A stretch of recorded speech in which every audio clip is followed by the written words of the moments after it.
Senator Bato de la Rosa sa Davao, ilang linggo matapos maaresto si dating Pangulong Rodrigo Duterte. Pero sabi ng senador, marami naman daw na nag-a-apply para pumalit. Para sa iba pang detalye, nasa linya ng telepono si Mean Los Baños.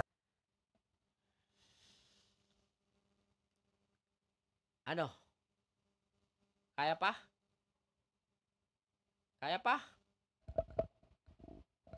Iyak na lang ulit ba to? Iyak na lang ulit? Ilipay naman tayo sa pag-iyak. Ah, okay naman tayo sa pag-iyak. Walang problema. Iyak ulit.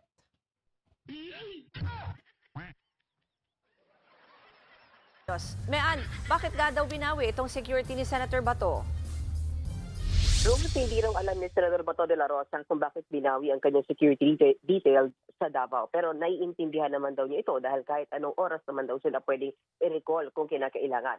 So isang panayam, nilinaw ni Senator Bato na mayroon siyang security detail sa Davao at sa Alam Manila. niya kasi, ginawa niya rin yun sa mga ibang politiko.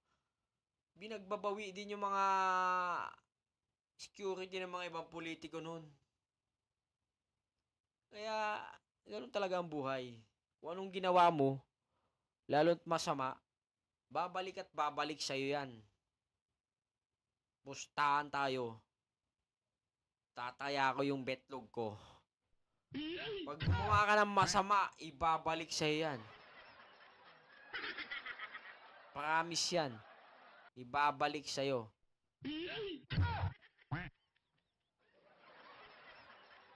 At ang binawi raw ay ang nasa Davao. Wala na raw ang mga ito nang dumating siya sa probinsya kahapon dahil pinareport na raw sa kanya ng mga unit.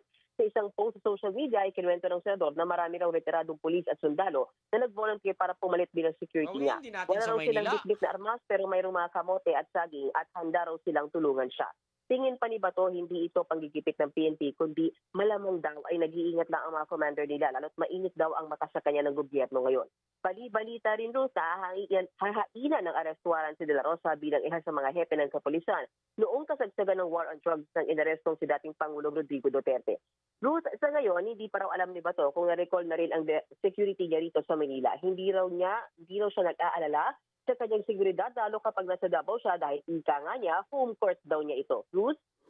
Mean, ano na nga ba ngayon itong gustong mangyari ni Senator Bato sakaling maaresto siya ng ICC? Kasi di ba, obserbasyon ng abatir, paiba-iba daw yung kanyang pahayag dyan.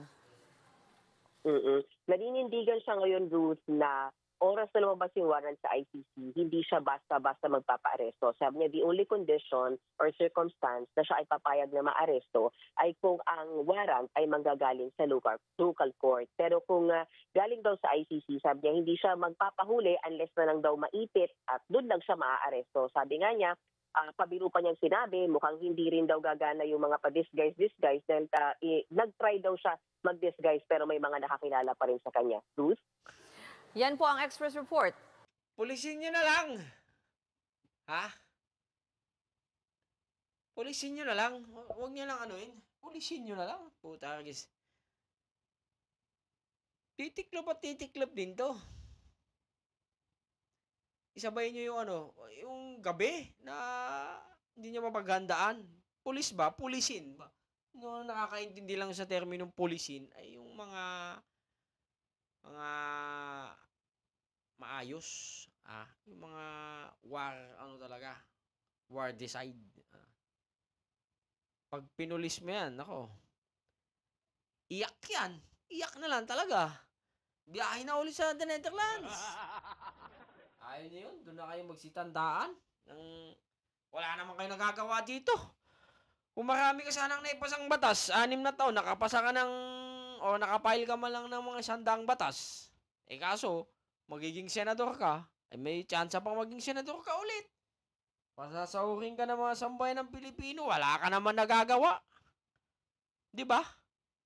Bubutuin niyo pa ba itong si Bato? Di ba?